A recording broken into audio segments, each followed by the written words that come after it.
ہم کریں گے ہر مظلوم کی حمایت۔ السلام علیکم، میں ہوں حرین فاطمہ اور آپ دیکھ رہے ہیں حمایتی نیوز HD چینل۔ نظر ڈالتے ہیں آج کی اہم خبروں پر۔ بھینس کالونی کے تھانہ سکھن کی حدود میں سٹا، ماوا، گٹکا، ہیروئن، آئس اور چرس سرعام چلا رہے ہیں۔ ہیڈ محرر ساجد ٹالانی اور PC فیصل حمایتی ایک ہفتے میں لاکھوں کا بھتہ وصول کر رہے ہیں اور نوجوان نسل کو تباہ و برباد کر رہے ہیں۔ علاقے میں چوری اور ڈکیتیاں بھی بڑھتی جا رہی ہیں۔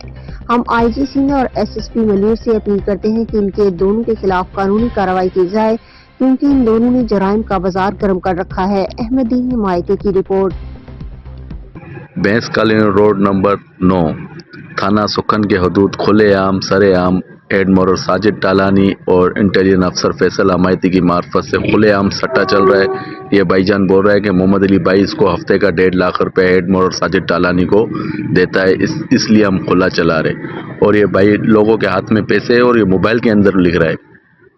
تو DIG اور SSP سے ہم ریکویسٹ کرتے ہیں ان کی انکوائری کی جائے اور ان کے اوپر ایکشن لیا جائے کیونکہ ہماری نسلوں کو تباہ کر رہا ہے، ہمارے گھروں کو تباہ کر رہا ہے، غریب عوام کو تباہ کر رہا ہے۔